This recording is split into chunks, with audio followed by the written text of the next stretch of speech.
Show.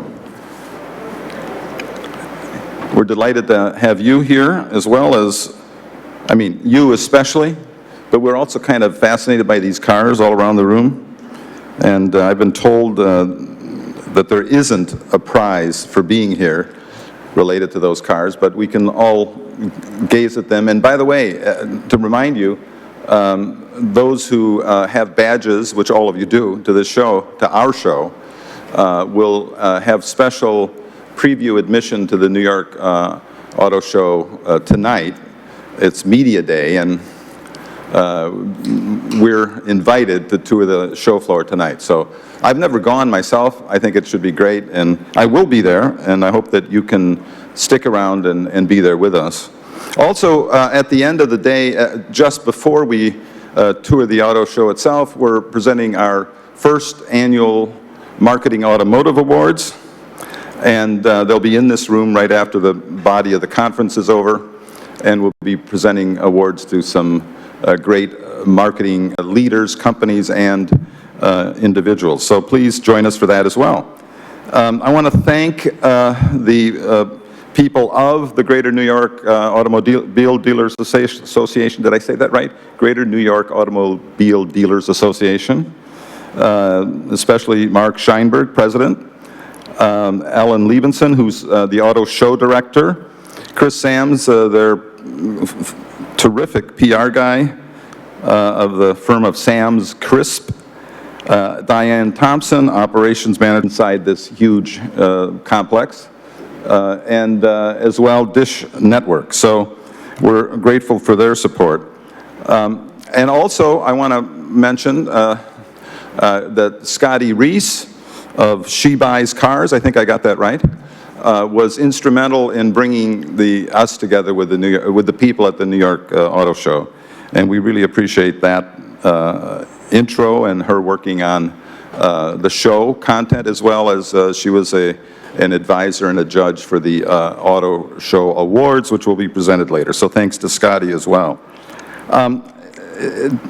So MediaPost. When I'm in strange rooms and I don't know who's in it, I tend to give a commercial for MediaPost, which a lot of times I find, is kind of, people already know MediaPost, and that's actually the reason you're here. So I often ask how many people are MediaPost members in the audience, so I can get a sense of how big a commercial to give. Looks like nobody is. Wow. By the way, if you put your hand up, then you won't get the commercial. Yeah, they're shooting up now. Well, I'll give a brief one. MediaPost is an integrated publishing and conference company for advertising, marketing, and media executives. We were founded in 1995, which is kind of amazing when you think about it, because it wasn't pre-internet, but it was actually pre-Netscape browser, which is the thing that made the World Wide Web comprehensible to people. And we are also, by the way, pre-Google, this is not, so what is the point, right? Pre-Facebook, specialties in areas such as social search, TV, video, programmatic, advertising, mobile, the online publishing industry. And all you have to do is go to www.mediapost.com, and you'll see all of that there, and you'll be able to try to help me with the question, why are we still doing what we've always done when Google and others now own the about MediaPost? Although this is about MediaPost too, I'm going to introduce Ross Fadner. He is related to me. He's my son. I'm very proud of him. He's actually been with MediaPost since day one, going way back to 1995. It was a part-time summer job then. And since that time, he's come on full-time and been with us in that capacity many years. He's done a little bit of everything, always on the editorial programming side. He's especially an expert in video, content marketing, sports marketing, and now he's our new expert in automotive marketing. Ross?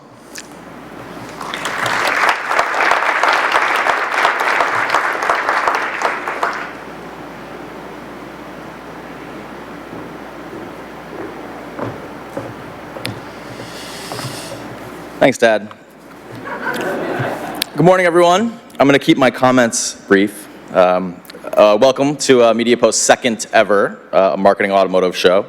We're very excited to be here at the Javits Center and to do this in partnership with the New York International Auto Show. As a leader in digital media marketing, advertising, and technology, MediaPost tends to do events about industries that are in some kind of upheaval or transformation.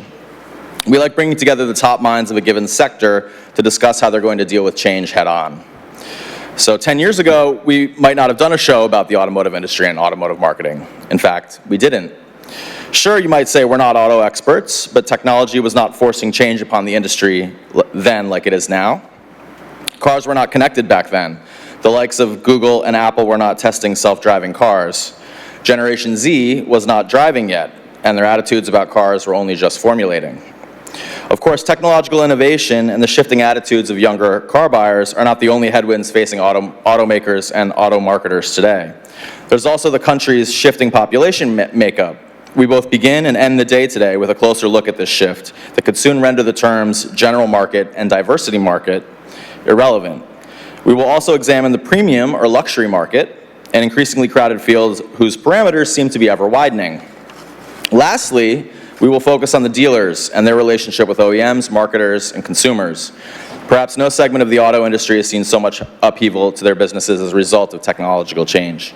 So what does the future hold for their businesses? What does the future hold for the entire business? We're going to examine all these questions today at the Marketing Automotive Show.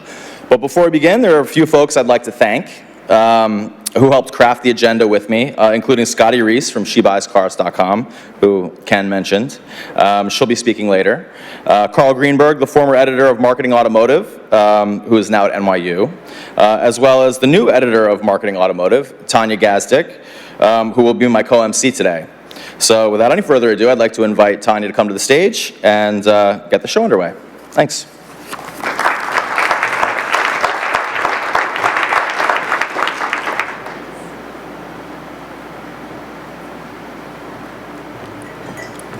Well, good morning, everyone. I spent most of yesterday introducing myself as Carl Greenberg 2.0. So if you knew Carl, I'm the new Carl. New and improved, maybe, we'll see. I did cover marketing and advertising for Adweek, automotive marketing, so I do have a background in it. I've been with MediaPost for several years covering other beats, so I'm excited to be back on the auto beat. I'm in Detroit, so I know cars pretty well. And I'm very excited this morning to introduce our first speaker, Mia Phillips. She is the Director, Multicultural and Brand Strategy at Toyota USA. And she is going to be speaking to us today about multicultural approach, the evolution. Mia has a very interesting background. She's responsible for the multicultural brand and cross-line vehicle marketing strategies, and she has 15 years of field sales experience working closely with Toyota dealerships in every facet of their operations. So, with no further ado, Mia. All right, I'm on. Fantastic. Good morning. How's everybody doing? What a fabulous looking group we have here today. Well, thank you so much for having me at the MediaPost Marketing Automotive Conference. I'm really excited to be here. If you don't mind, I'm going to take you through a little bit of the behind the curtain information about how Toyota comes up with its big total market or transcultural mainstream market campaign ideas. So you good to hang with me for a little bit? All right, fantastic. We'll talk a little bit about the population. I'll start off there. We're going to talk about the population. We're going to talk about insights. We're going to talk a little bit about the intersection of our brand and what we stand for and how that is relevant to the insights. And then finally, the processes that we come up with in order to come up with the great campaigns or develop the great campaigns that we do for our products. So everybody knows that the population has been and will continue to change. And what I'm here to talk about today is how Toyota over the last really 3 years has developed a collaborative way for our marketing and our communications teams to reflect the changing landscape in America and the evolving base of our consumers and future guests. We've always been a leader in multicultural marketing. We were among the first automobile companies to have a multicultural relationship with our ethnic targets. Through our agency partners who are listed here, we have Intertrend, who represent our Asian American consumers. Burrell give us our African American insights, and Keneal gives us our Hispanic insights. And it's through the leadership of these agency partners that we've achieved and maintained the top market share in the automotive industry.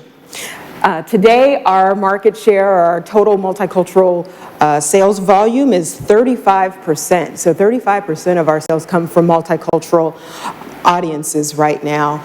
And we're really excited about that and what the future has to hold in that area. So as I said, we're number one in all multicultural markets. The slide here kind of shows you where we stand with each one of those individually. We have been the number one brand among Hispanics for over 11 years, the number one brand for African American for around 8 years, and the number one brand for Asians for over 11 years as well.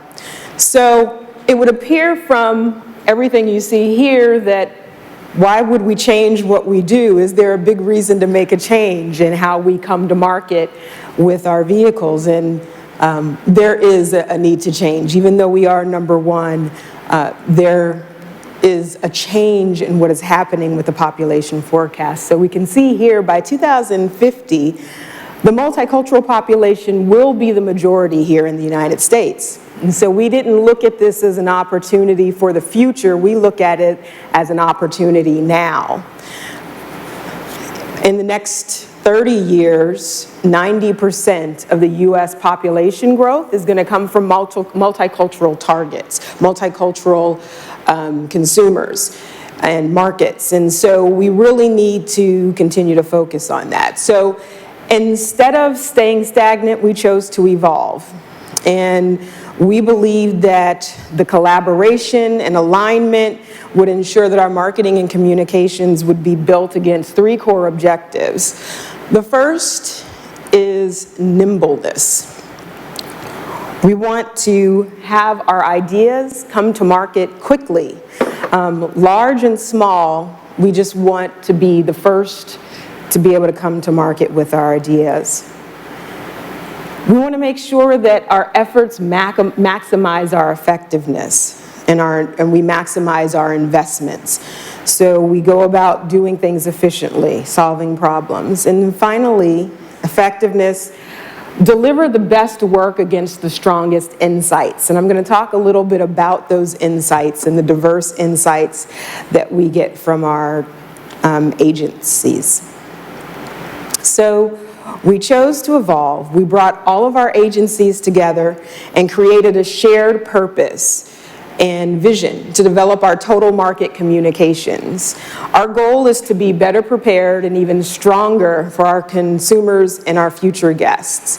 And we called our new approach T-squared, which is Total Toyota or Total Market Advertising. So talking about, we're going to start first with something different, what T-squared is not. T-squared is not a new business entity.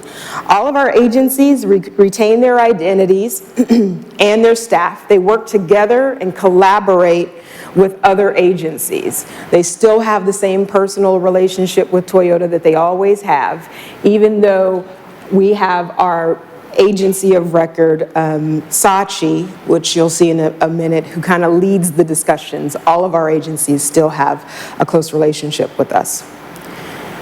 And T-squared isn't an excuse for us to save money. We want the best work, period. We're not concerned with saving money. Obviously, we want to maximize our efficiency and our effectiveness.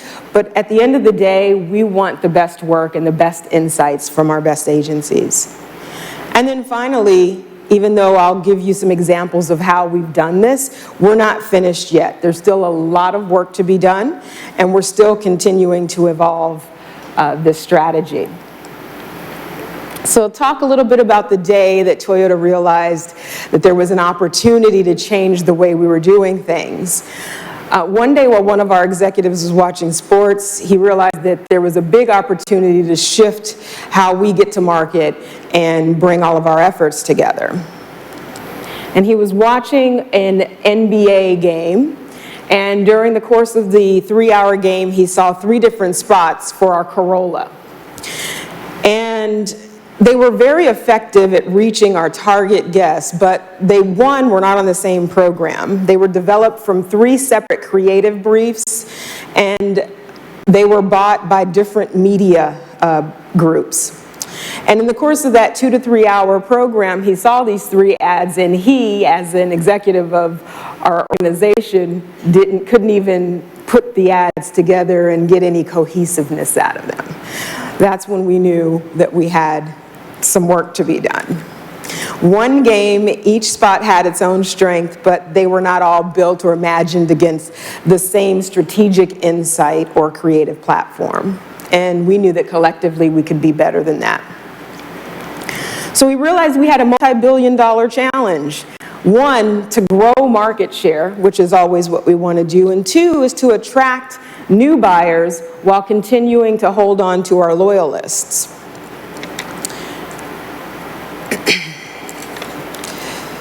And then finally, we want to ensure that our investment, the dollars that we spend in media, is effectively spent against the entire changing population for greater impact and effectiveness. This wasn't just about 3 TV spots, it was about something much bigger. So to get to a solution like T-squared, I'll show you how we did things previously. It's a little bit like a swimming pool. We like to talk about things in terms of swim lanes. So before we created T-squared, we had separate development paths, swim lanes, if you will, for each of our agency partners, which are listed there. And this resulted in separate creative briefs, separate media plans. This was how we had done it for years, and we had done it pretty successfully this way, but it wasn't then and it isn't now sustainable. It's not an effective way to reach the total market audience that, as we've talked about, will continue to change over the next 30 years. So along with separate production and media budgets and separate go-to-market plans, we realized that we had a great opportunity. And we asked our lead agency, Saatchi & Saatchi, to provide leadership over that total market effort and bring together the agency partner group talent to bear on the overall development of the work that we created. We established a center of excellence in the area of media planning and buying, as well as in strategic planning. And we asked all of our agency partners to work with us, to collaborate, to find a long-term solution to what we knew was going to be a growing problem.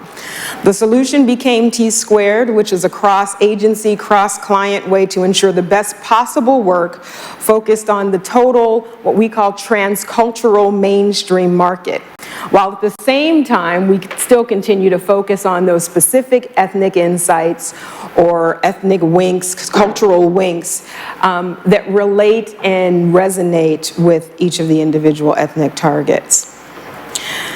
We added a creative chief officer role to be at the center for all creative development efforts, and we also ensured, again, that each of our agencies continued to have the access to us and the ability to retain their personal relationships with us.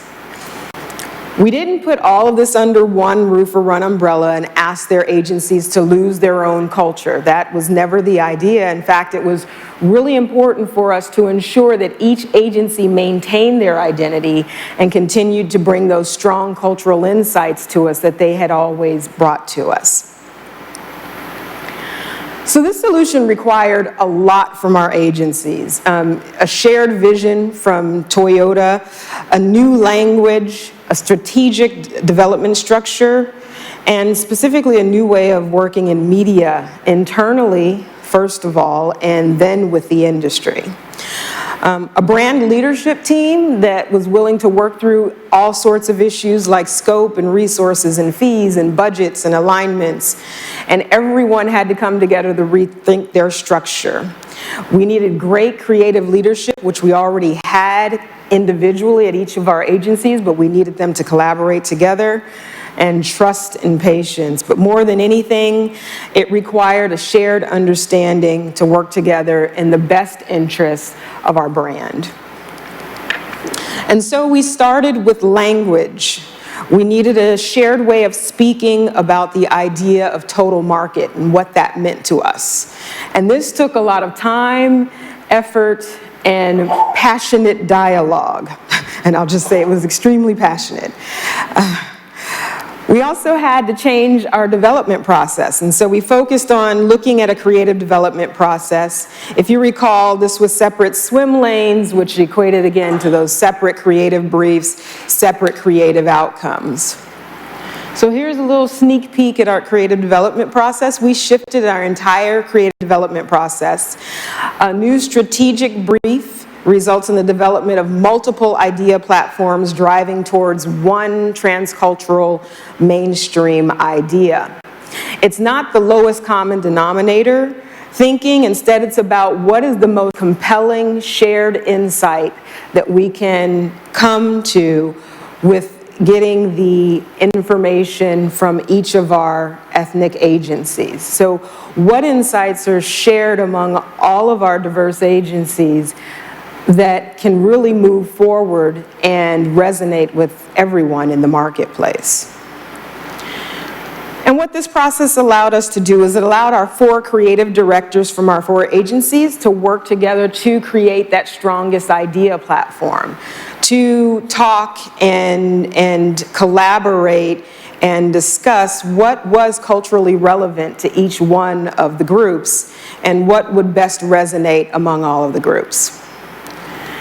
We also realigned the way we thought about media, how the agencies would work together. We had to consider how 4 individual media plans with some level of cross-collaboration and synergy would change to reap the experience that we wanted and the value that we wanted to achieve.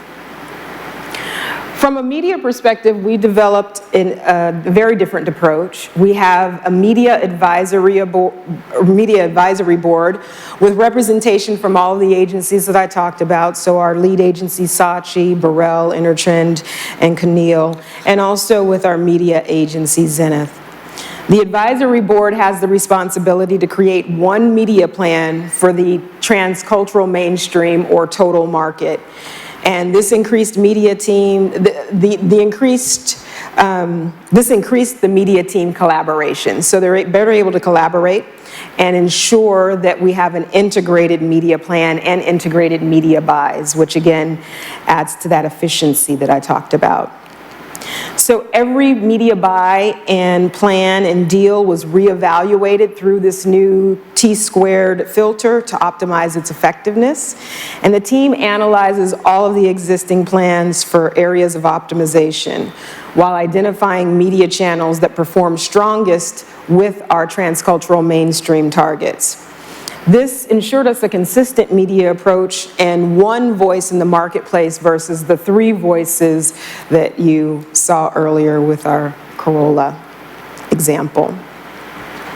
We even looked internally to ourselves for change, rethinking and reorganizing our entire marketing efforts around a new organizational structure.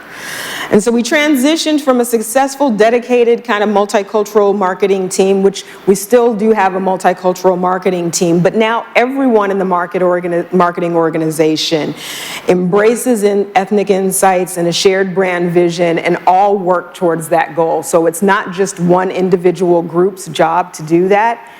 Every team that's responsible for every one of our products is also responsible for looking at the entire transcultural mainstream market and looking at those, thinking about those insights.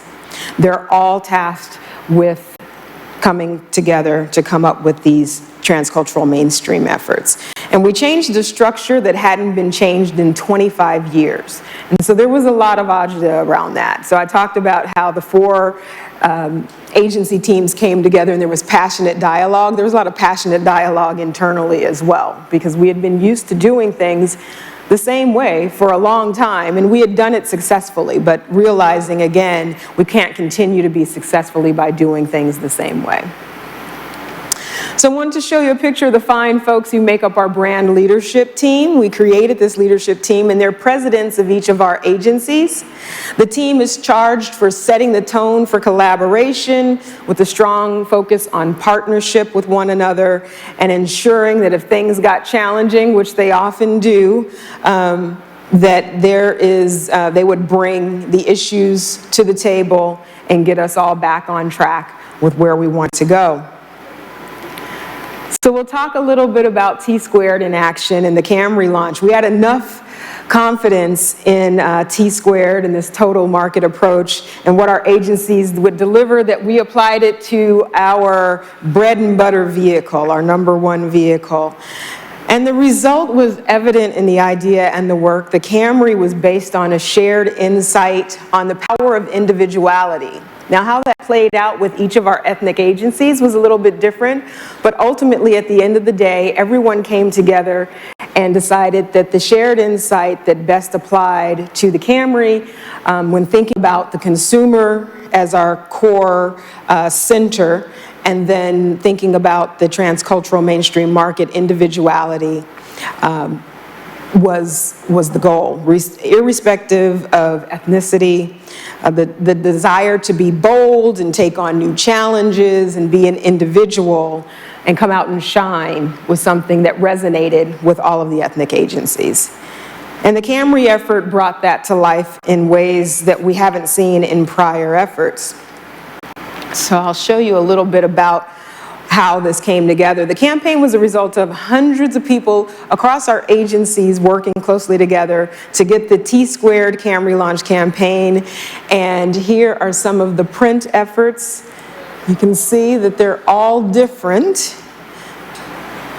but all have the same theme so that you can clearly recognize whether it's our print, our social, our digital, our outdoor messaging. All of it has that theme of the bold new Camry, and it didn't matter what language that it was in. Individuality and making a bold choice found its way on every piece of advertising that we did, as well as any events that we did, activations and engagements that we did, PR and social media activities for multiple ethnic channels. So we were really proud of the way that that came out. And of course, the Camry launch found its way into broadcast as well. So I'm going to show you one of the spots that came out for Camry and was very popular and recognizable. Again, Camry was recognizable by all ethnic groups. Started my Camry. Picked up someone I hadn't seen in far too long. Went somewhere we'd both never been. Did something we'd both never done. And was reminded that the most important things in life aren't things, they're people. The bold new Camry. One bold choice leads to another. Toyota, let's go places. So that was one of our ads from the Camry campaign, and just talk a little bit about the results. They were very compelling. One, individuality and that shared insight drove all of the work. We had a lot greater impact from our media impressions with media plans that increased delivery across all marketing segments. We had fewer executions from one campaign executed across both the transcultural mainstream and each ethnic market. And again, a shared objective with one team working together. Also improved media value, resulting in an $11 million media optimization realized from broadcast up front, so that was huge for us. And Camry enjoys the strongest Toyota linkage to date, so 81% of the population could recognize that Camry was part, each individual Camry piece was part of the work. And 90% of all of the audiences found that our advertising was relevant. So people could recognize, regardless of the language, regardless of whether it was print or digital or social, that this was all part of the Camry campaign, and that's huge. So by far, it's been our most successful effort in terms of people recognizing our work. And so we've learned many things throughout this effort, and one is that it is still a work in process. It isn't easy. It takes great partners, which we have the best agencies and the best partners in the world, and great patience. It takes a lot of patience to get to a shared insight. There are a lot of passions around each individual insight, so to get to one that's shared takes a lot of patience. And there's always a desire to improve on the process and the creative product. It also requires open dialogue and a shared objective. And in the end, it's about connecting ultimately with our consumers and recognizing the need to change. It isn't about fixing what's broken, but more looking towards the future and doing things that benefit both the market and both our brand. So we'll talk a little bit about the evolution of T-squared, and we talked about T-squared and the transcultural mainstream, and still managing to focus on targeted ethnic work as well. And T-squared, the evolution, I have a picture of RAV4 Hybrid. RAV4 Hybrid had a transcultural mainstream communication or advertising that you saw in transcultural mainstream. And what we realized with our hybrid technology is that each of the individual ethnic markets were at a different level of understanding and acceptance of hybrid technology. And so we came up with an approach that was a little bit different for each of those markets. And what we found, and the reason I'm showing this particular execution, and we'll show an ad very soon after, is that even with our targeted marketing, so our targeted marketing, our ethnic agency came up with this concept for the African American consumer. And this concept has been so well received by everyone in the transcultural mainstream market that, you know, there's an evolution in process. We can look at this differently. How can we maybe leverage this in the transcultural mainstream market, where the insight actually comes from one of the ethnic agencies and then goes across to all of the markets. So I'll show you a piece of the RAV4 Hybrid, which, like I said, really has captivated all the transcultural mainstreams. It's getting a lot of talk. It features Michael Key, if anybody knows Key and Peele, and does a little bit of education on what hybrids mean. Who here wouldn't consider driving a hybrid? No. You. Why? I heard hybrids drive like golf carts. I need more power. The all-new RAV4 Hybrid has 194 net horsepower. Don't blow a gasket, just trust the math. Well, good, because I can't stand needy cars. Well, this little beauty don't even need to be plugged in to charge. So how's that for independent? So I'm gonna ask you again, why wouldn't you? The all-new RAV4 Hybrid. Toyota. Let's go places. So that's the evolution. Why wouldn't you just move to a total transcultural mainstream marketing approach? It is not only the wave of the future, it's the wave of the current. As we talked about, 90% of the US population growth over the next 30 years is going to come from that multicultural group of individuals. We need to start thinking now about how we can, as marketers, focus on a transcultural mainstream and not necessarily segment a general market from this transcultural mainstream, which is going to be the general market in a few years. And with that, I thank you.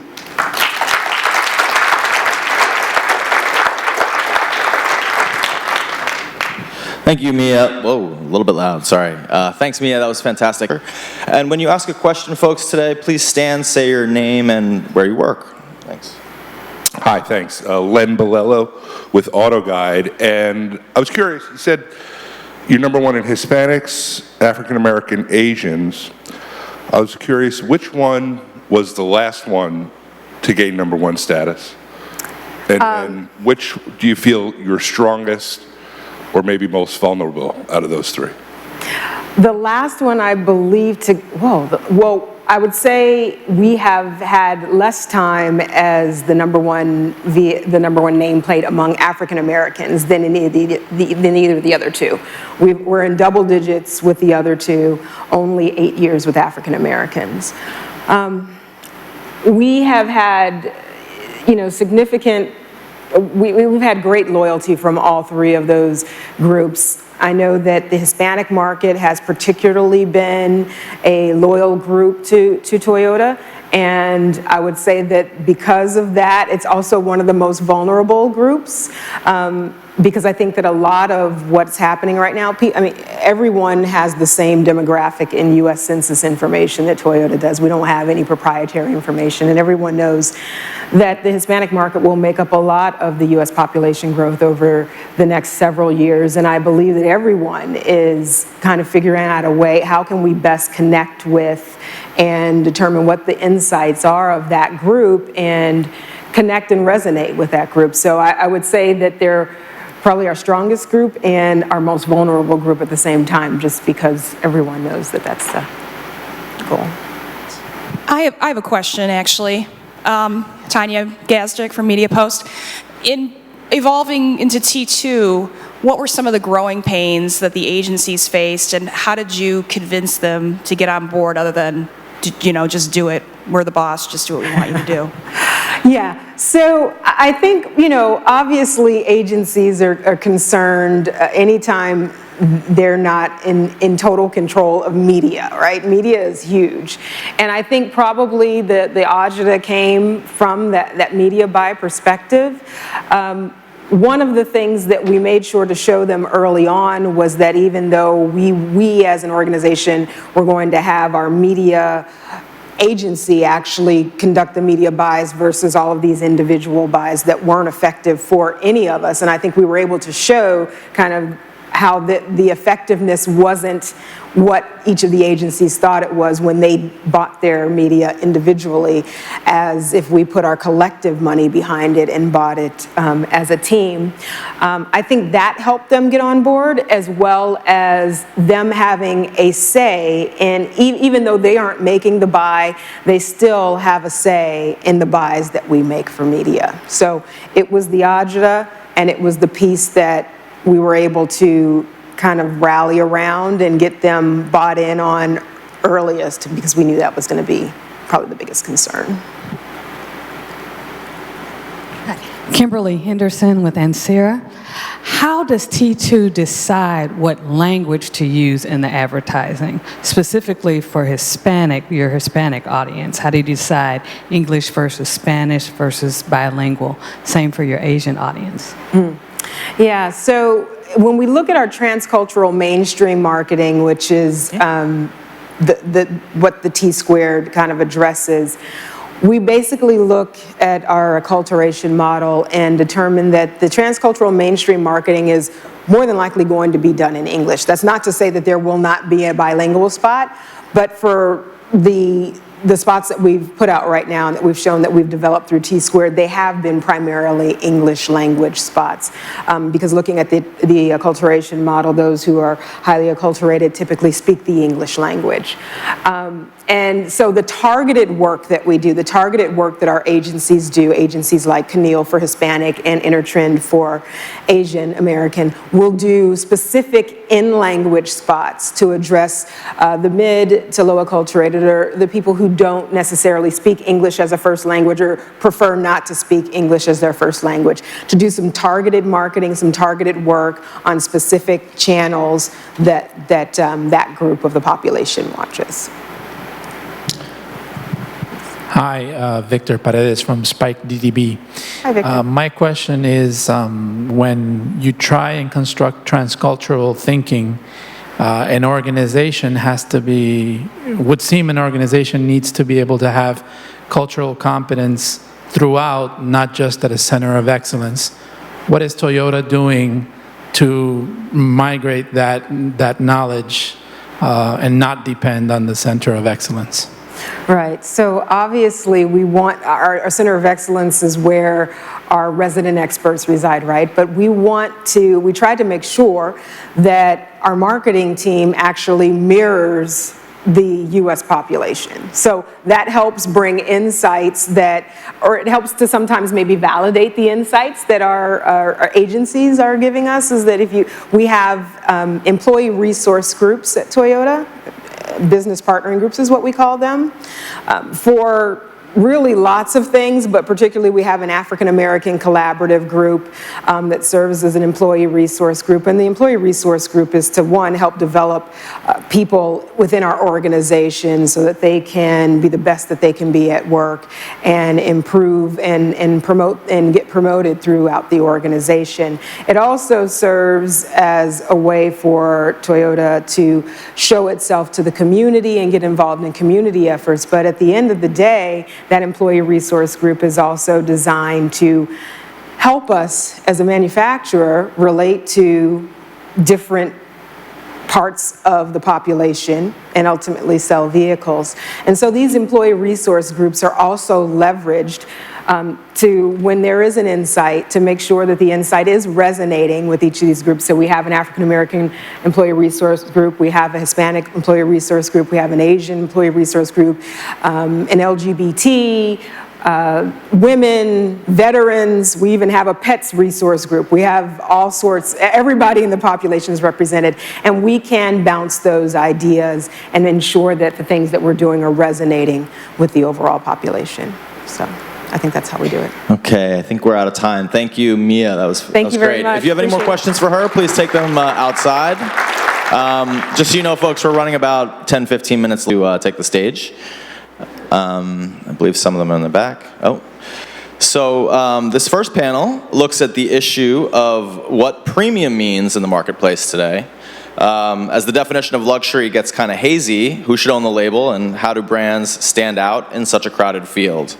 Well, we found the perfect person to ask these and other questions, Greg Furman, who's founder and chairman of the Luxury Marketing Council, which is a global brand building community of CEOs and CMOs and is considered the leader in the field of luxury marketing. So please welcome Greg and his panel.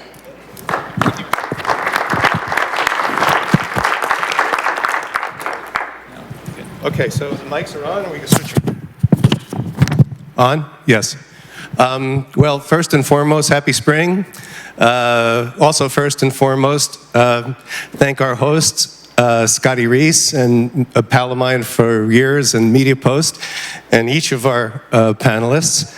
And third first, but also important, thank each and every one of you, as I always say, to members of the Luxury Marketing Council for the investment of your time and the luxury of your company. This is a really fascinating topic we're going to explore today, and I'm looking for somebody to guide me. We have a full hour as we planned. Ross, are you around? 45 minutes. 45 minutes. So we lost 15 minutes. No, you always had 45 minutes. Oh, okay. Well, I've been wrong before. That's it. So, one-liner on the Luxury Marketing Council. I founded it after leaving Bergdorf Goodman, where I had 45 folks on my team. Advertising, PR, database marketing, 200 events a year, is a $30 million catalog business, and all my life I've been on the brand side of influencing influencers and cognoscenti as to how to get the brand in front of the most affluent, influential customers. The folks, 14.7 million globally with investable assets of $1 million or more. The premise of the council is to put folks like you, the decision makers, in the same room, get richer together, because all of the luxury brands share 60% of the same customer group, but not the same 60%. So collaborations and partnerships is the sweet spot to the lowest cost of acquisition of the most elite customers, $1 million liquid and way up. And that's the premise of the council. Last year in New York, we did 74 events, very often like this, exploring themes, very often like this. So the concept of premium and luxury, if I go back to the early days of the council, and Mercedes-Benz, a founding member of the Luxury Marketing Council, I can remember like it was yesterday when Mercedes said, we're going to launch a $40,000 Mercedes. And this is old news to all of you, but I looked at him as 22 years ago, you might have looked at him and I said, what? Isn't that going to bastardize the brand, cannibalize the brand, alienate the people that were spending real money for the top of the line? And they said, we've done global research and it ain't going to happen. And in fact, it didn't happen. And if I step outside of the automotive arena and say to you in the context of premium and luxury as they're defined, think of two categories just to get us started. Think of Absolute in the old days when that was seen as a premium vodka. And think of where we are now in terms of premium vodkas or scotches or distilled spirits. One what would you say, analog, as the academics might say. Think separately of Polo Ralph Lauren and the tiering of his brands from affordable and accessible right up the food chain to, the Bentley side of the equation as pertains to his category of business, men's and women's. And then think about what is the dynamic between what we might call premium, which is a fancy word for, I think, affordable at a good price, below what we would typically refer to as, quote, luxury, which within the context of a brand has the ability to educate up the food chain, the buyers of that premium aspect of the brand, to ultimate luxury. Let's just say the 86 millennials, who are going to be the most formidable consumers of luxury products and services.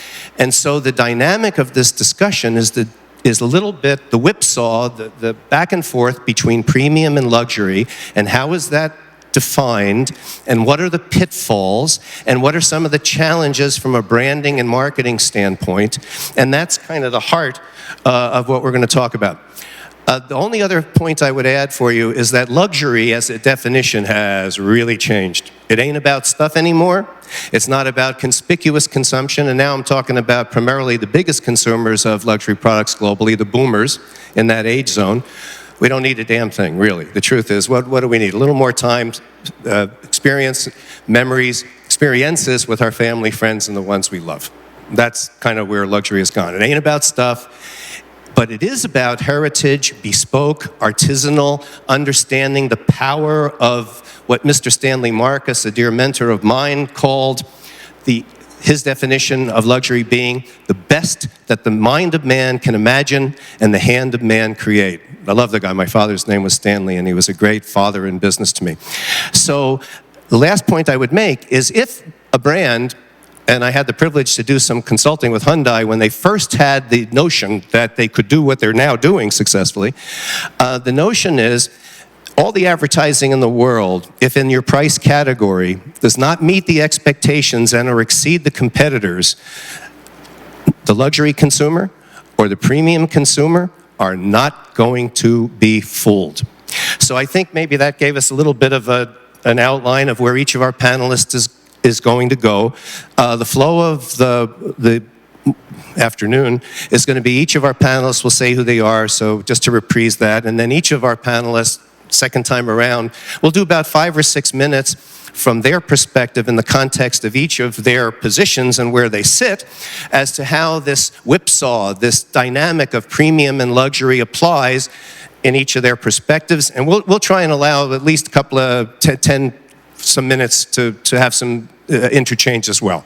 So again, thank you all, and I'm going to turn it over. Ian, you'll start.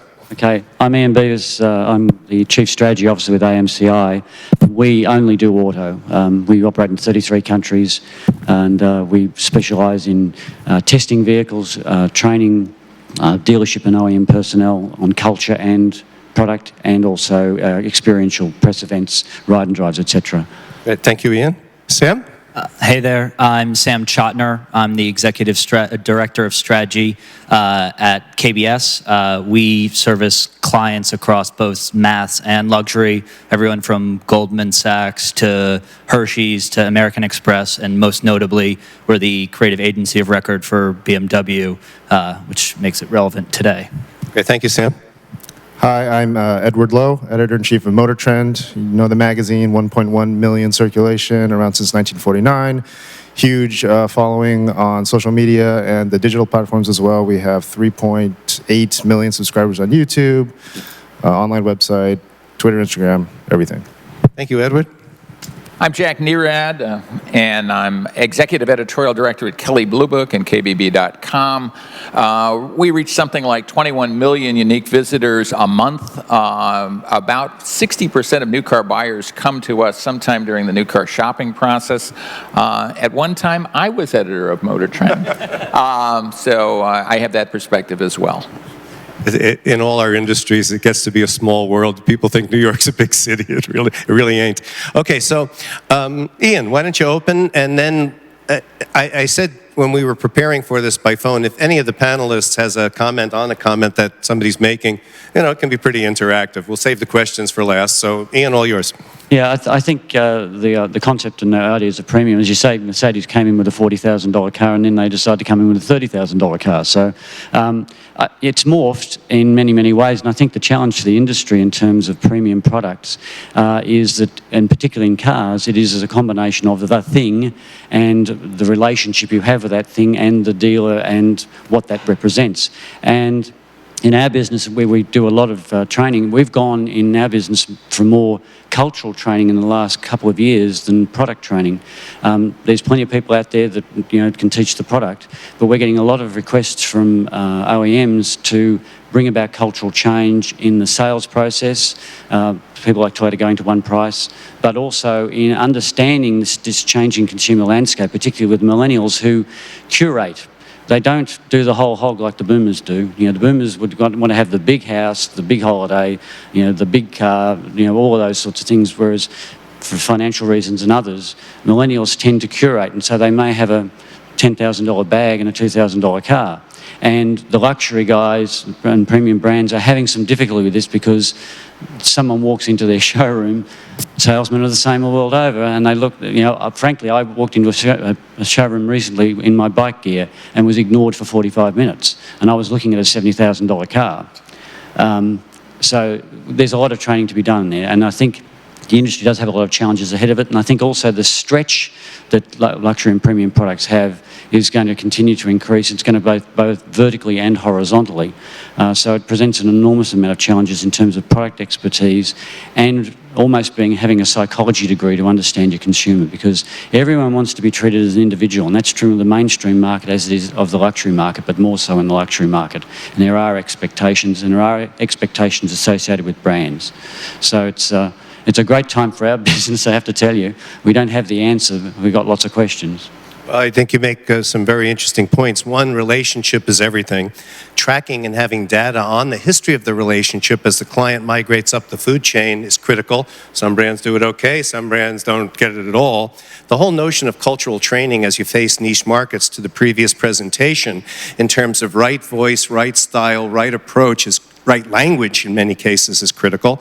And the millennials, nobody's figured that one out yet. What means marketing, advertising, PR with this amazing community who consume the brand message and are more intelligent and knowledgeable often than the person on the sales floor, because the person on the sales floor knows their product benefits. The person that's coming in knows the three competitors plus their benefits. Big challenge for the brands.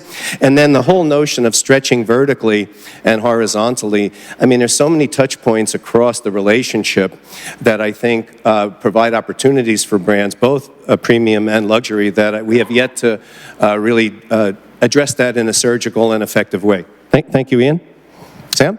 So I suppose I'll take a slightly more consumer-first approach as opposed to sales approach. What we've seen is that one of the central tenets of what luxury always embodied from a consumer perspective was luxury represented convenience. And convenience, especially in a world of premium, and frankly because of digital and technology companies, is something that can be easily replicated and something that is, for most OEMs over the last 5 years, been an arms race to achieve. You see it at a macro level right now with autonomy, and you start talking about the convenience of driving within a system and driving within kind of the future of mobility. And then you also see it in a micro sense with things like connected car, the addition of personalization, the addition of customization within car, the addition of actual technologies into the car itself. So one of the major tenets of what luxury represented a differentiation 10 years ago, this thought of convenience, and to the point of boomers carrying the luxury as time, well, having a little bit less time, not having to remember your settings, that's really just, from a consumer perspective, convenience. Luxury no longer owns that. You now have mass brands, you now have feeder brands that can really cheaply achieve a lot of those things. And so what we've seen is that the line of blurring between luxury and premium has a lot to do with one of the central legs or tenets of luxury no longer really being differentiating. If we look at the next 5 years and we start to think about, well, if convenience becomes commodity, maybe the major or most significant point of differentiation is experience. And again, speaking like a company man, for BMW, who driving experience is the heart and joy of driving is the heart of everything we do, puts us in a lovely position for that future. The luxury brands will, we believe, chase the idea of the purest, the most authentic, the best forms of experience. Some brands that might be about comfort and swaddling. Some brands that might be about prestige and how you're seen. Some brands like ours, it might be about feeling and the experience of driving. But if premium is going to own because it becomes commodity, one of the tenets of luxury of convenience, then I do think experience, and specifically this notion of the things I own now say things about me as opposed to what I choose to buy says something about the brand that I buy. As that continues to happen, the consumer becomes the luxury item, and the experiences the consumer has start to actually matter and start to reflect that concept of luxury. Thank you, Sam. A couple of really powerful points. The balance has shifted from selling to listening to. And to Sam's point about experience and relationship, luxury is now seen not so much as expensive stuff, but things that one can easily invest in. So relationship and sophistication of the point of entry. You walk into the dealership and you do the critical eyeball, and if the brand's the best brand in the universe and the 3 salespeople are having a sales clutch and they don't even look at you cockeyed, you know that the millennials, who are also skeptical about traditional advertising and even more demanding in terms of personal, intimate, sophisticated encounter and service from the minute they walk in the door, if they see the coffee clutch, they're out. They'll go somewhere else in a heartbeat. And that wasn't so true of the boomers. So, Sam, good points. Edward? So this topic kind of scrambled my brains. I've been kind of thinking about it for the last week and did the show yesterday and had a lovely dinner last night with the Infinity folks. And I asked them, what does premium mean? What does luxury mean? What's your take on it as this somewhat new player in automotive? And the conversation kind of pivoted. We veered off into talking, well, I'll just put it to you this way. By show of hands, how many of you guys stayed in a hotel last night or for this trip? Okay, quite a number of people. Okay, keep your hand up if you moved your nightstand because you had to plug in your smartphone, find a plug. I love that as an example, Edward. If you paid for the Wi-Fi, you had to pay for Wi-Fi at your hotel. You had to pay for that. Did you have a bottle of water in the room that cost more than $6? So these are the 3 things that we talked about in terms of hotel luxury. What premium, what luxury is and looks like, and how amazing it is if you've ever had an experience where you didn't have to do any of those 3 things. I've never had to do that. I stayed at a lot of hotels, and I've always had to, and some of them are ridiculously overpriced, and I still have to pay for the Wi-Fi, or the bottle of Voss water is, $9, and if you're delivering an experience, it would be really great if as a consumer you felt like the provider had demonstrated some thought as to what you are doing, what your situation is. Just put a USB plug on the nightstand, please. That makes me the most happy, right? I don't have to bend over and decide, do I unplug the phone, or do I unplug the alarm clock, or do I unplug the lamp? Like, which one am I not going to use, right? Getting back to cars, so that was one of the things we decided. Demonstrated thought, consideration, right? I try to pull back from a lot of the topics that we've discussed, luxury of time, millennial marketing, but let's pull back. How much thought are you actually putting into what you are doing and reaching, your consumer, the people you want to, right? And the other one is more traditional. It's about authenticity. I was at Amelia Island 2 weekends ago. I was hosted by Mercedes-Benz. They have a very strong brand, they're able to do things like talk about how they invented the car and then roll out onto the lawn a Grand Prix racer from 1914 and say, this thing won the French Grand Prix two consecutive years, was raced another 15 years, and they can draw that timeline, that connection, all the way from inventing the car to selling the latest SL, the latest, G-Wagon, whatever. Obviously, not every brand can do that. You don't have the tradition of the history. That presents a problem, a certain set of problems in luxury marketing. But with the newcomers, the challengers, I think we're going to touch on Genesis at some point, being authentic and being true to that and recognizing that, and then spending a lot of money to combat that and develop authenticity is what you have to do. And I'll just leave it there.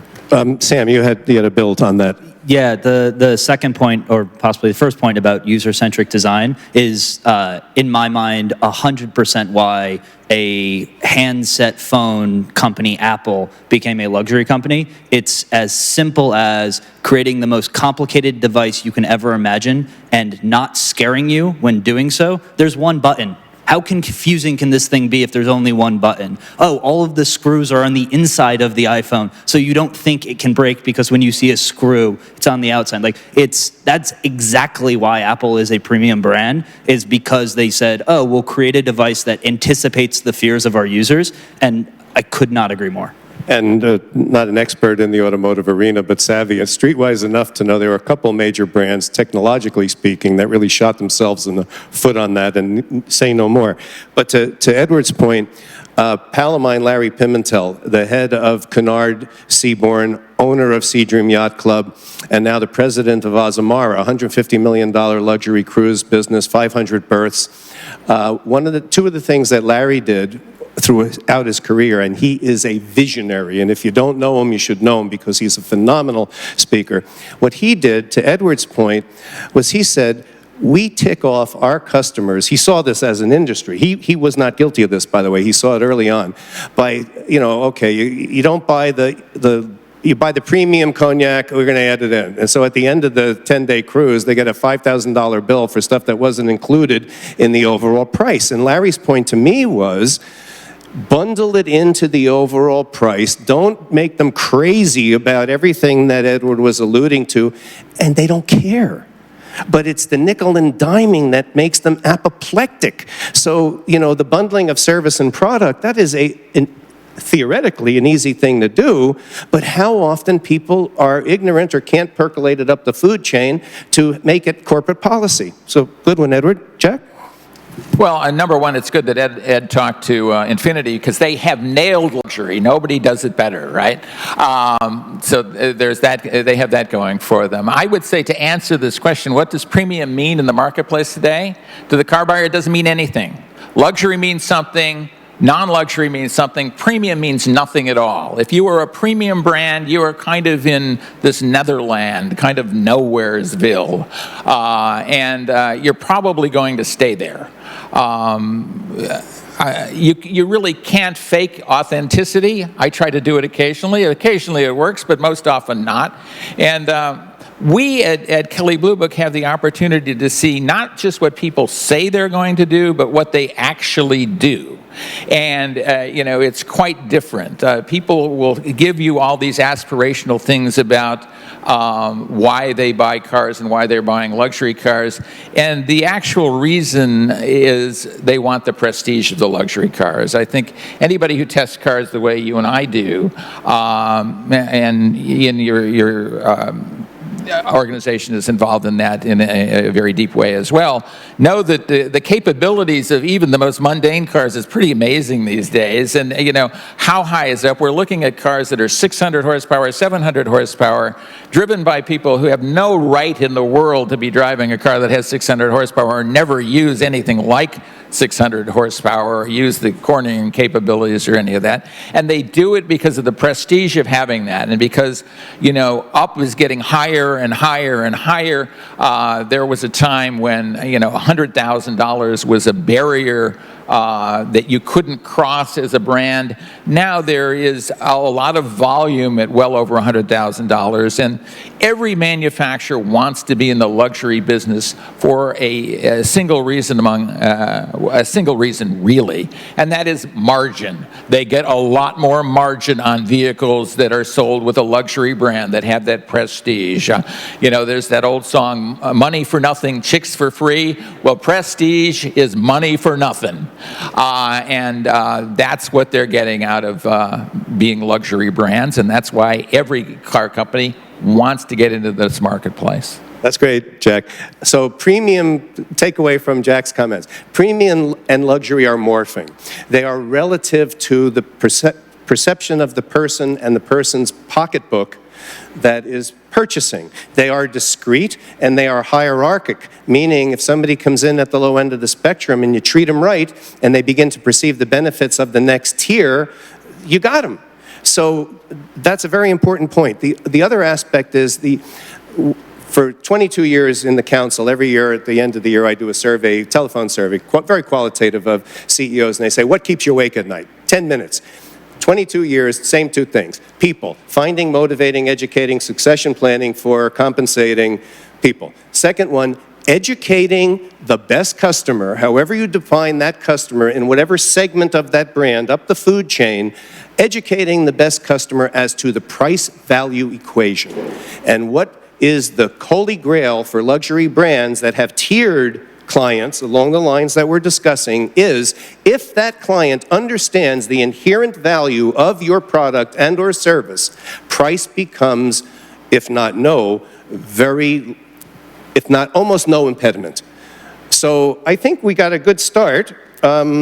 I would say we got some time to have a lively conversation, so don't be shy. I would say, as we said, say who you are, say your company, and if you would, just in the interest of kind of keeping it moving, direct your question to one of the panelists, and come on, weigh in. We're with you.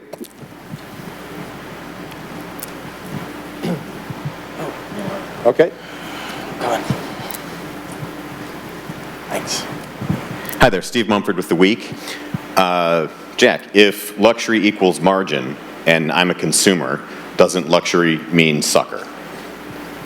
I hate luxury to say mean that what? directly. Sucker. Like if I'm buying a luxury product and luxury exists for I got it. margin, then I would say, what do you value? I with- think, you know, there is psychic value in that prestige. There is value to it. There's obvious value to it. People are paying money for it. Whether that's in the hardware you get or in the aura that you have when you have it, but we see that in all kinds of products, right? It's not just in cars. It's in the clothing we wear, the shoes we have, you know, the handbags, you know, some of us carry. I think watches are a good example Yeah, of watches are a perfect example of that, you know. The $14 watch will now tell perfect time. Who cares, right? True enough. My watch will tell worse time because it's mechanical. Like a quartz watch will actually be a better product. But I will also say that the luxury by dint of cost also means exclusive.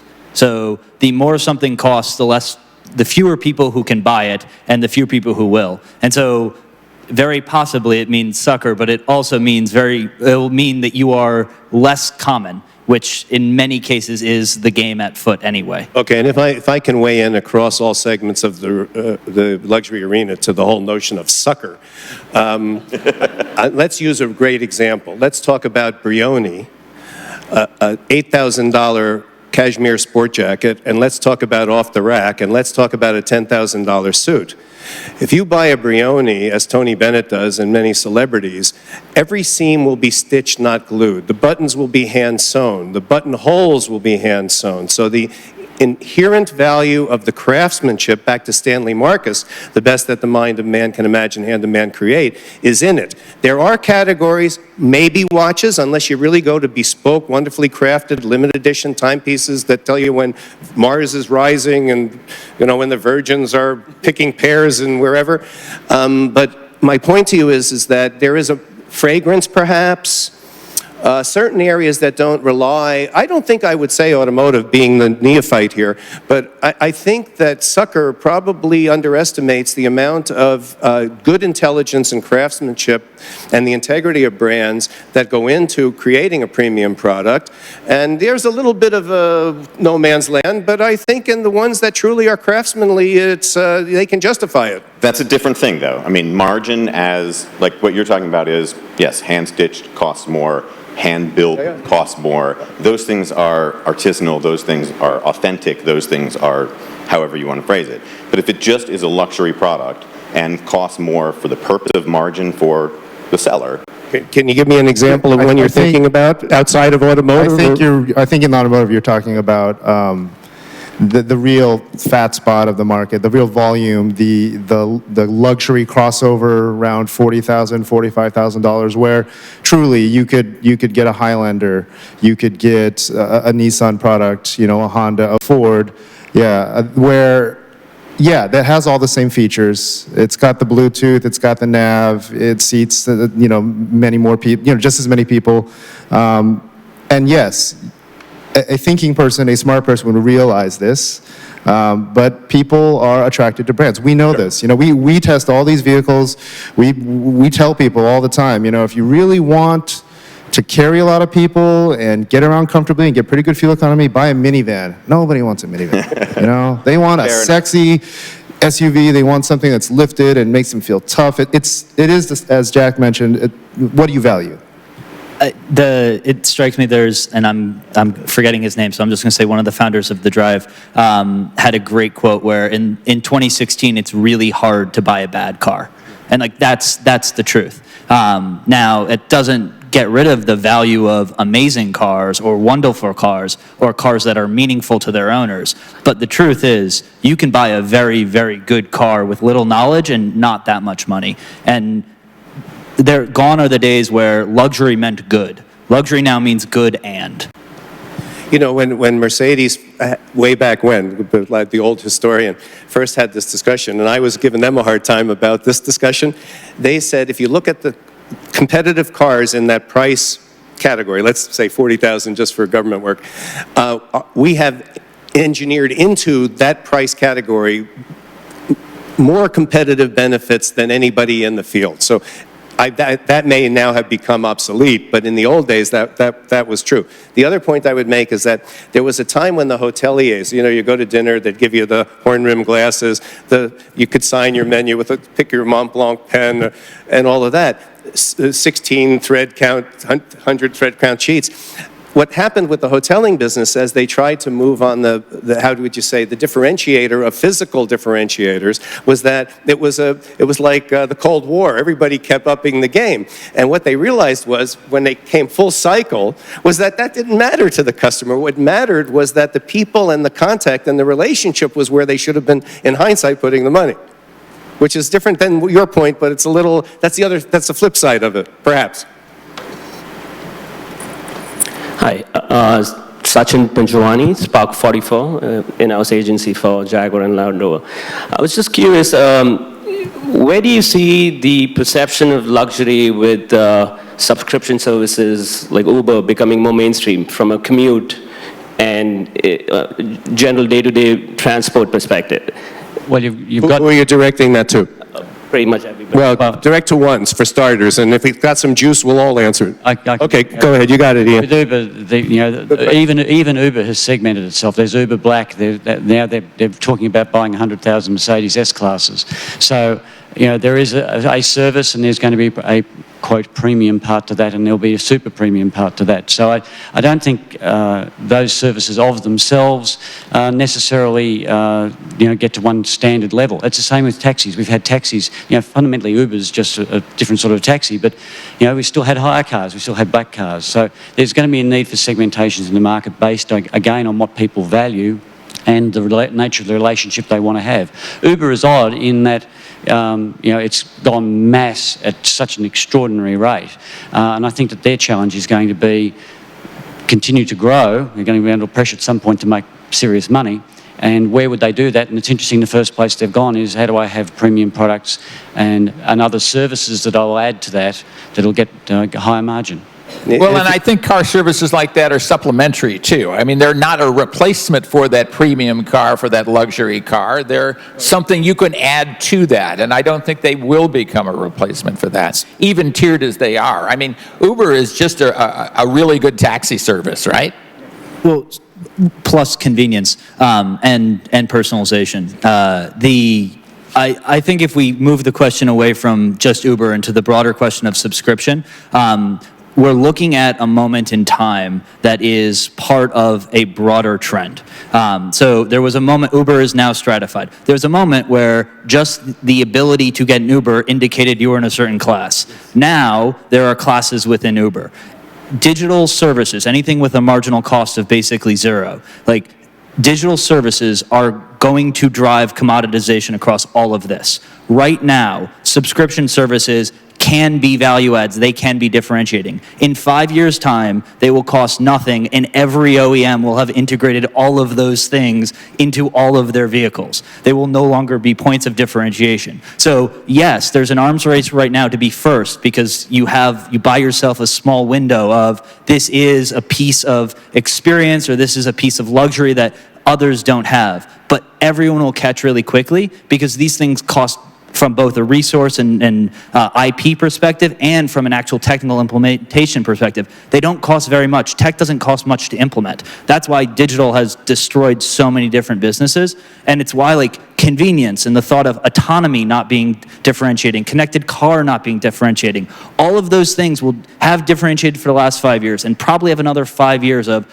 actually being first ones who get out and do it really well. Everyone will quickly follow. But in 5 years, very close to 5 years' time, that will be commodity. That will be expected. That will be understood. And all of a sudden, luxury will have to lean not just on offering a convenient and a smart service, but offering an advantage that is a bit more tangible or a bit more ephemeral or a bit more experiential. Great point, Sam. Edward? Yeah, so when you mentioned subscriber, when you, I didn't immediately think Uber with where you're going. Subscription services are huge these days because it's all about getting what you want. To your point about digital reducing cost to zero, yes, it allows us to do, Netflix, on-demand movies, Spotify for music. This is a part of the luxury premium experience. You don't have to sit through commercials. You don't have to necessarily, whatever you want, anytime you want it, that will be the level of expectation. It's one of the reasons why we, as a brand, have launched our own, on-demand service for our premium video content. We've been servicing our audience on YouTube, giving it away for free. Now we're putting it into a system similar to like Netflix for cars. And this is the future. This is what people will want to see anytime, they want to see it. And to Sam and Edward's point, the whole notion of subscription has a whole range of variations in terms of publishing, partnerships and collaborations between luxury brands, and that crazy window of whatever the number of years is, while to Sam's point, the thing is coming up into its own, the paradigm is changing, it's up for grabs, and then it condenses to something which is the most viable, profitable, customer-friendly proposition. I'd be remiss if I didn't say, under the rubric of partnerships and collaborations, one of the things that's happening now that we're seeing is we have a company called Tiger 21, 400 people with average net worth of $100 million. Guess what they want to do? They want to get with the automotive companies, with the haberdashers, with the fragrance companies, with the cruise lines, and they want to they have 400 people in North America with that kind of loot. And what they want to do is offer special experiences through partnerships and collaborations, build at the lowest cost of acquisition a community, and that's just not happening at the tippy-top tier. That is now starting to happen at the what we're kind of vaguely calling the premium level. So one of the ways to get on the radar that we've seen after 22 years is at every level of the food chain, find yourself a brand that is a kindred spirit brand, meaning they understand marketing first but have a similar customer base, and go get them, because it's going to really give you leverage as a dealer or as partnerships. And to your point about subscription, these are kinds of changes that we're still trying to figure out. Jack, you had I something. I would think to add to that and maybe build on that, what we're seeing is a culture where the affluent are getting more and more affluent, and it's harder and harder to differentiate yourself and wear the badges of affluence because, everybody has a luxury car, everybody has, massive TVs, everybody has, the basement movies, theater, they have exotic vacations. It's harder and harder to differentiate yourself from everybody else if so many people are that affluent, and they want to demonstrate that affluence. And the other point on clubs, we got two questions, is that what I'm seeing on the luxury side is that there's more and more intimate groups that are being created by brands to give people a special experience within the context of various segments of the brand, so as to bring special value either from an educational standpoint or to invite one, get a similar customer, and special events on a very intimate basis as a way to raise awareness and deepen your database with usable data. It's in the water and it's happening. So we have, you got Sure, the mic. Okay. I'll make it quick. Yeah, we're good. For We're good. Ed. For brands where a lot of their luxury comes from, this automotive, comes from performance, is it too early for these guys, these companies, to be thinking about what this means in the age of driverless cars? Are we going to go to, from the ultimate driving machine to the ultimate sitting machine? And what does that mean? And are they kind of really weary of this now because they've hung their hat on, hey, we can take a corner and our car can go 170 miles an hour, and will you be able to go 175 miles an hour in a driverless car? Is that part of the luxury? That's a great question.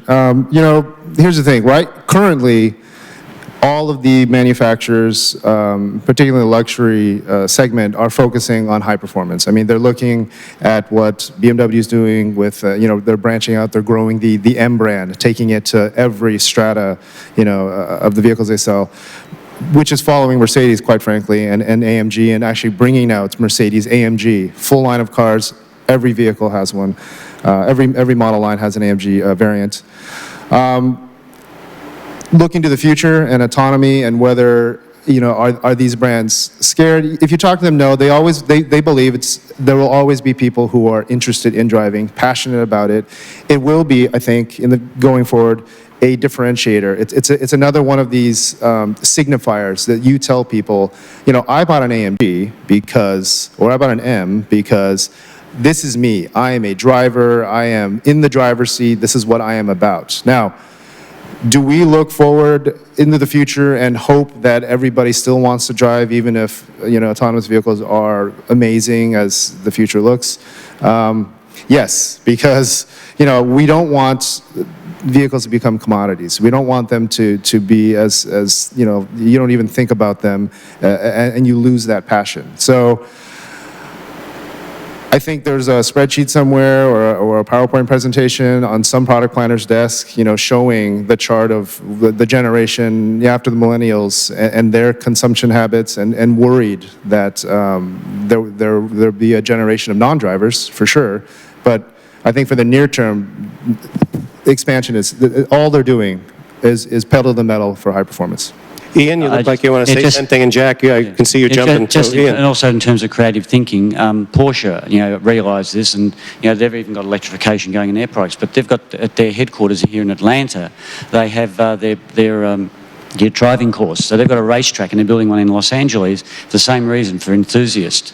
Those people own multiple cars, and they will probably be one of the first to get some sort of autonomous car that will serve a purpose in a commute or something like that, but that will not necessarily diminish the enthusiasm. And what Porsche is trying to do is to get very close to these people and to experience what the brand truly means in a very controlled environment. And you're seeing more and more of that going on, and we see it a lot in terms of AMG driving schools, the BMW driving schools, those sorts of things, to get to the most passionate fans who are the most influential. Well, a couple of comments. Jack? One, AMG M. What I see so often is kind of a mismatch, because those are the premium of the premium. So you see people who want the top of the line brand, and I see blue hairs, 60 plus years old of indeterminate gender driving AMG cars, and I know, wow, this is so disconnected from what this vehicle is for. So there's that. The other comment I would make is if you want to arrive to work in a very expensive vehicle, take the subway, because I'm sure a subway train is more expensive than the most expensive vehicle you could buy. Well, and I should clarify that the two are not separate. You can have an autonomous vehicle. A lot of manufacturers have been working on autonomous vehicles where, hey, look, this thing is super high performance, zillion horsepower. You drive it when you want to drive it. You get stuck in traffic, push a button, steering wheel slides to the right, you put the seat back, and next thing you know, you're at your destination. If that's the future, I'm all for it. And as the present, if you look at things from BMW like the i3, autonomy becomes parking and finding you at the front of a restaurant, and autonomous can be all of the conveniences that were never driving, that were an inconvenience, getting your car from your garage, it gets itself and comes to you. Those types of features that support the experience of driving without necessarily taking away from it. Thank you, Sam. One, maybe two more, please. Hi, I'm Sherry Lawrence. I'm with Tiley Jones and Associates. I'll start with Sam. I'm wondering, how does ethnic diversity play into the purchasing of luxury cars?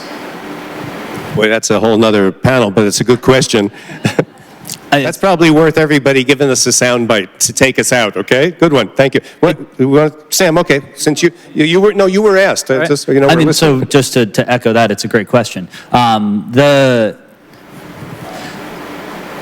I think diversity, or I believe that diversity, at least in North America, represents very similar buying patterns as the historically mainstream majority. It's just, it hasn't, ethnically diverse and multicultural communities haven't constituted enough of the population historically for most OEMs to take notice and to explicitly target. However, what luxury represents, what luxury means, has the exact same value. People are people. It's just about time that most of the US and most OEMs wake up to the fact that their luxury consumers don't necessarily resemble exactly who their luxury consumer resembled 50 years ago, which is kind of something that I think most of us know, and yet strangely it doesn't always make its way to auto manufacturers. At the risk of being contrarian, I think this is the way to end it with each of our panelists commenting on this.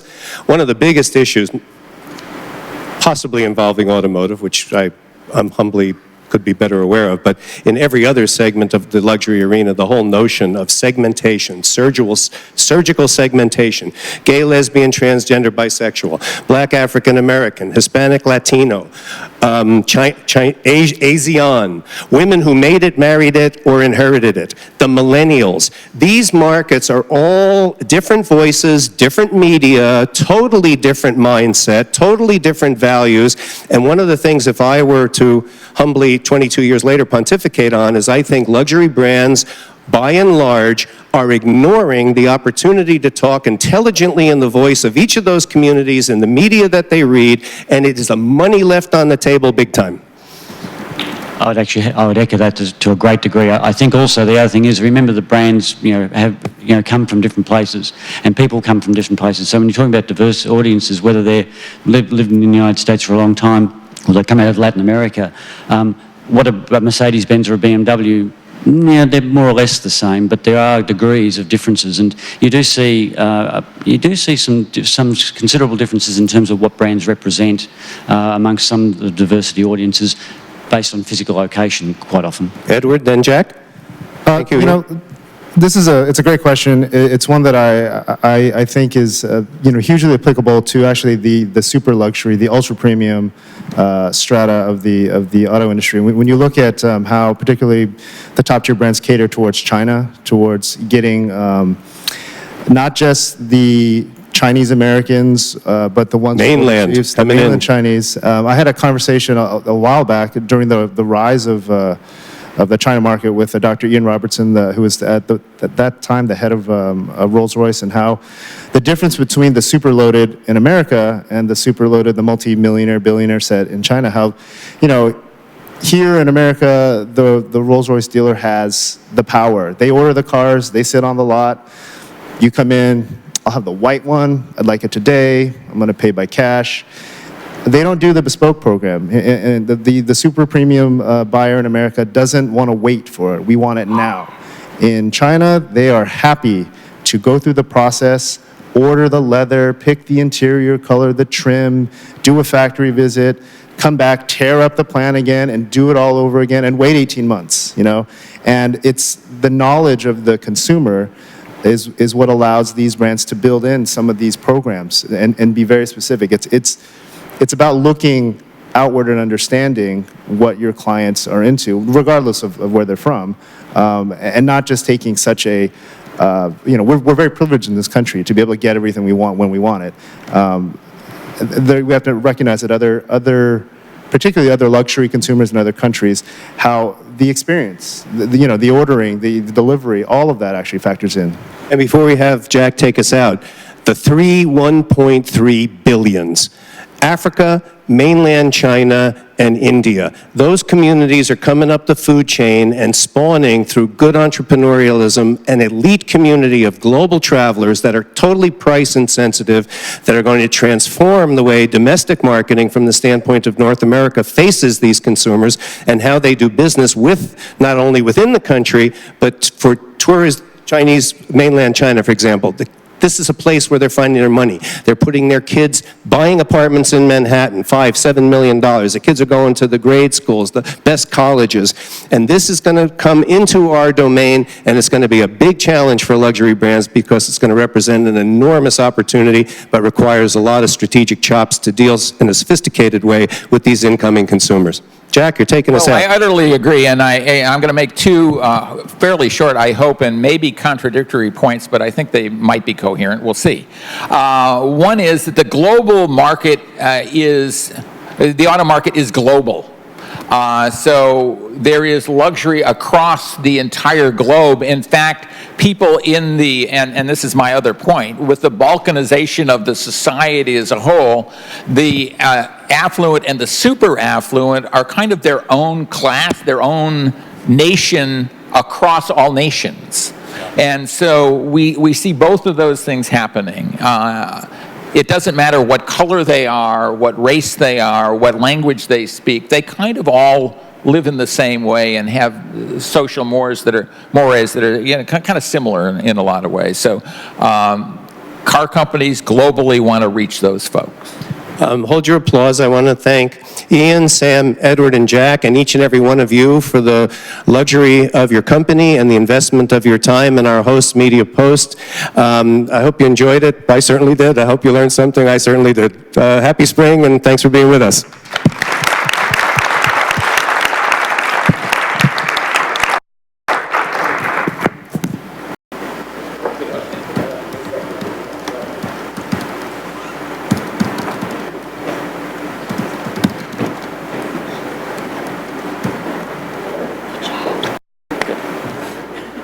Myself and Eric Lucas. Eric Lucas of Subaru of America, Inc., where he's National Manager of Digital Retail Operations.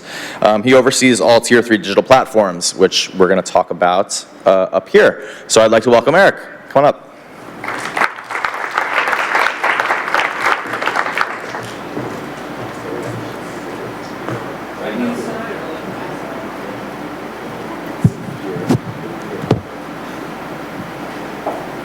These are on? Great. I have a stiff neck, so I'm going to have to sort of like look at him like this. So I'm sorry if I'm not facing the audience. Well, first of all, thank you for joining us. Great to have you here. Please start, Eric, by telling us a little bit about Subaru's corporate structure inside the U.S., followed by what your responsibilities are at Subaru of America, Inc. Okay, sure. So Subaru of America is a wholly owned subsidiary of Fuji Heavy Industries out of Tokyo, Japan. And geographically across the United States, we're split into 3 major regions and 2 independent distributors.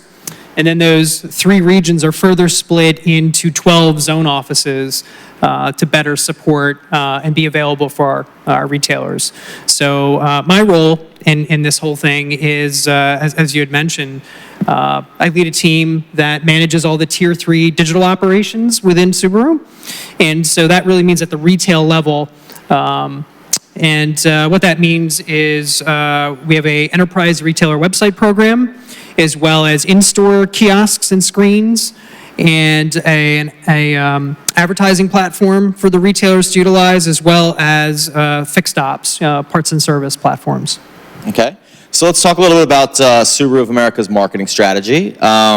Specifically, in the U.S., where are most efforts concentrated, and what do you focus on in your department specifically? Sure. Well, I think if I had to summarize Subaru of America's strategy, it's really based around a key and authentic consumer insight, and that's that Subaru owners legitimately tell us over and over again that they love their cars. And so from transferring that into kind of a marketing campaign into pillars, there's really three things that we try to activate on. A car you can love, a brand you can love, and an experience you can love. And really what my team attempts to deliver on is the experience that you can love, being digital. So you mentioned before a sort of centralized system for the retailers, right? A marketing system. So how do the brands' websites and digital platforms at both the brand level and the dealer level, how do those work together? Yeah, that's a great question. I think one that is difficult for any brand to figure out. I can tell you that our thinking has changed or evolved over time in this space. I think just a few years ago, we used to think about the role of the brand site, Subaru.com, versus the individual retailer sites as being more of a funnel, the traditional purchase funnel kind of analogy where consumers would come into Subaru.com. That's kind of the dreaming stage where they decide if this is a brand that could be right for them, and then see if they can find a car that is right for them. And then the job of the brand site was really to then shoot them out to a retailer site where they could then shop actual inventory, decide which retailer is right for them, and ultimately convert in the form of a phone call, a forum lead, or a visit to the store. But I think what we've learned in looking at the data and in trying to unlock these shopper patterns is that old funnel analogy really isn't as accurate as conveniently we would hoped it would have been. And so at least in our team, we've started kind of thinking about the shopper experience and that journey as much more like a probability cloud. Analogous to like the electrons around an atom, where at any given moment, a shopper at any point in their journey, whether they're just starting, whether they are high intent, ready to buy, or somewhere in the middle, can really be found across not only just our brand site or a retailer site, but also on third-party or endemic shopping sites. And I think the implication for that is really that you can't think of these things linearly, and that you have to consider, again, the whole process and the whole ecosystem, and just make sure that there's no breaks in the content or the experience, no matter what channel that consumer happens to be on. Mm-hmm. So I want to talk a little bit more in depth about the centralized sort of advertising system.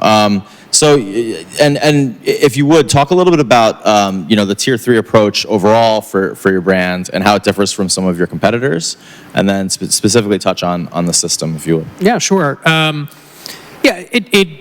It seems to me that there's really kind of three broad approaches when it comes to Tier 3.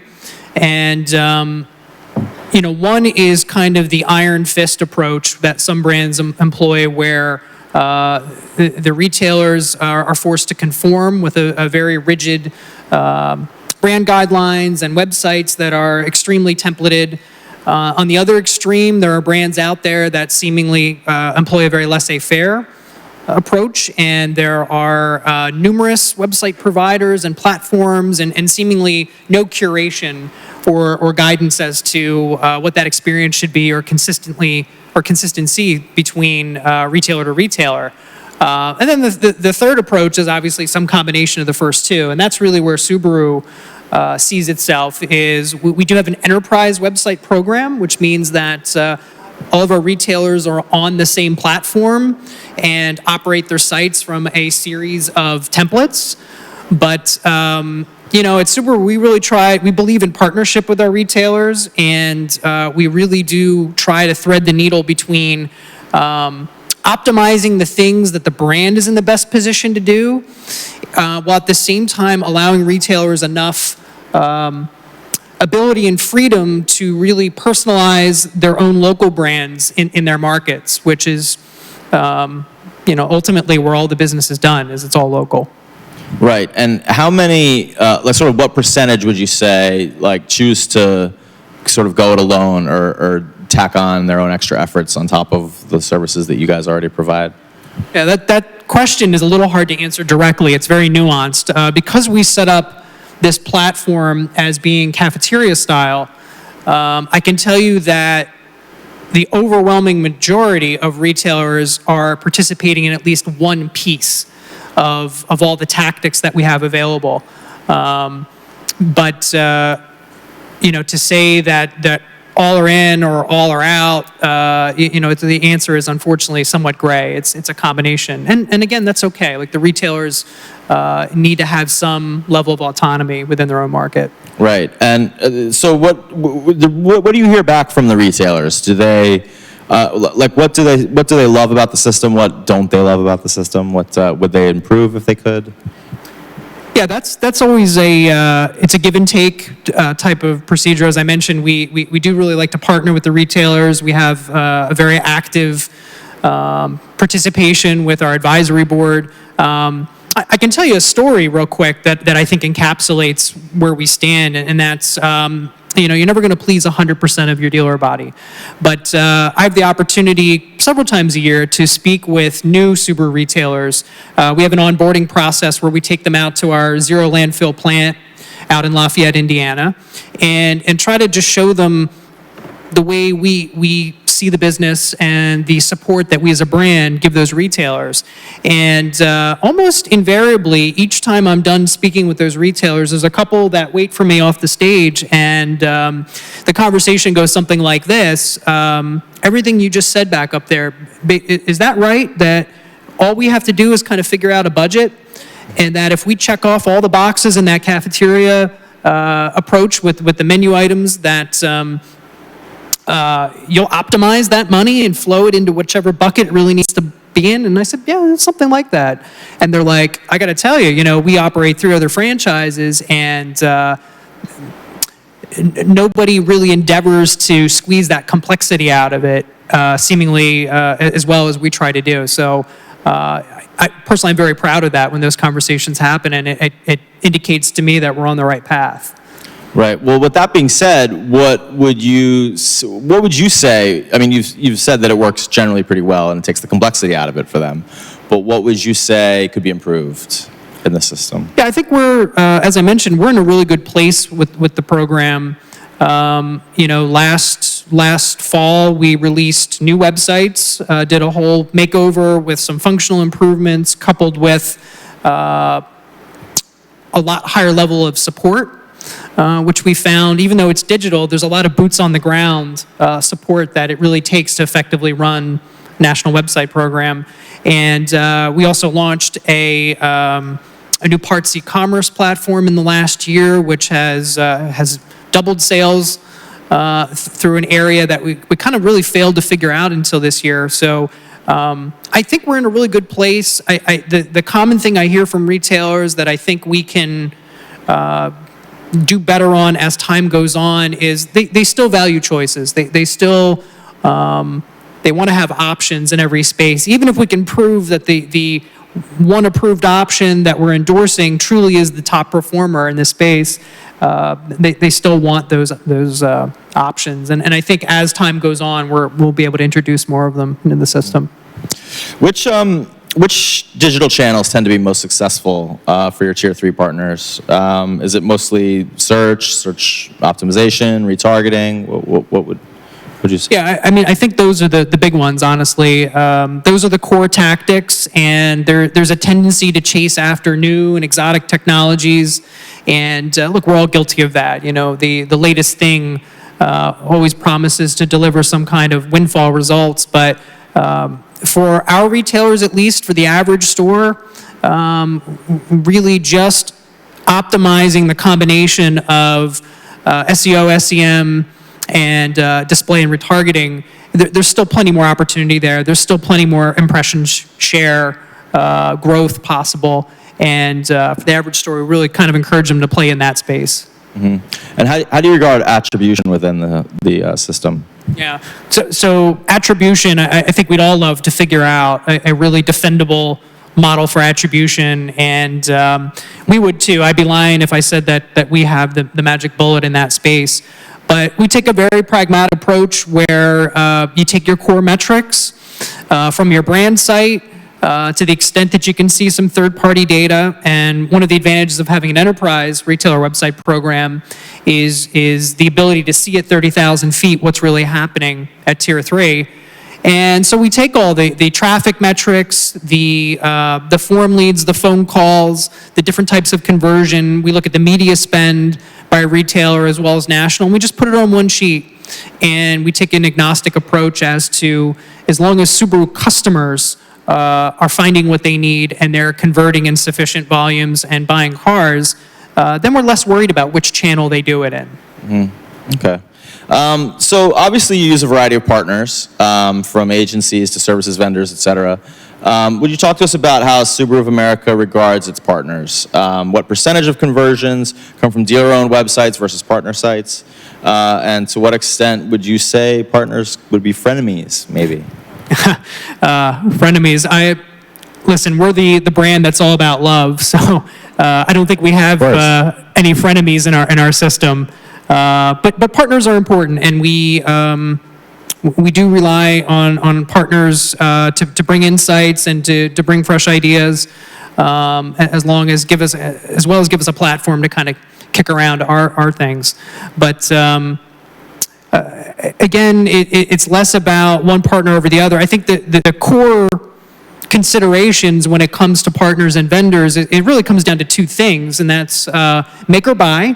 Is it better to build it in-house, or is it more cost-effective or better performance to have an agency perform that service or build that thing for you? And then the other consideration is really balancing the ability to get best in class if you are farming it out and you are having an agency support an area, getting a bunch of best-in-class agencies that have very, very narrow focus, but balancing the complexity from that model. We've certainly been there before in our brand where we had many, many agencies, each doing a little piece of the pie. And as I think you heard earlier from the Toyota presentation, that is no small task to try to get that all on the same page and have the messaging to the consumer seem consistent and make sense. So we spend a lot of time thinking about the balance of complexity. I think it's a often overlooked source of expense, honestly. And a couple things are not free. You know, complexity is not free, and choice is not free. The ability to offer multiple solutions in the same place. There's a cost to that, and that all has to be weighed. So it's sort of less is more approach? It can be, certainly sometimes. All right, well, let's talk a little bit about like consumers' expectations. They're changing, right? And they've certainly changed with the growth of digital information. How are your dealers coping with the added pressures, in particular, of consumer empowerment in that regard? Yeah. Well, I think our retailers do a great job and are by nature very entrepreneurial and are always looking for the best thing.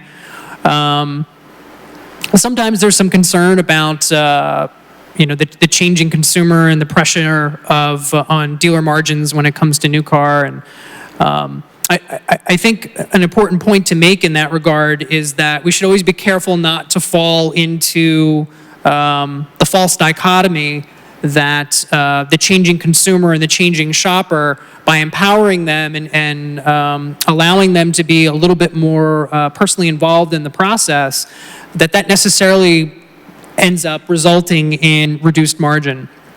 I think we've seen some early data that has shown, in fact, there might actually be the same or additional margin to be made by empowering the consumers. So, but that's very important to us that our retailers stay profitable. You know, in any type of partnership, both partners have to get what they need out of it, or it just doesn't work. Just to bring it back a little bit, it seems that most of the tactics deployed by your department in particular, they're for people who've demonstrated an interest in buying a Subaru. For the rest, how do they discover, what's the brand discovery process? How do they discover, what it is that the dealers have to offer?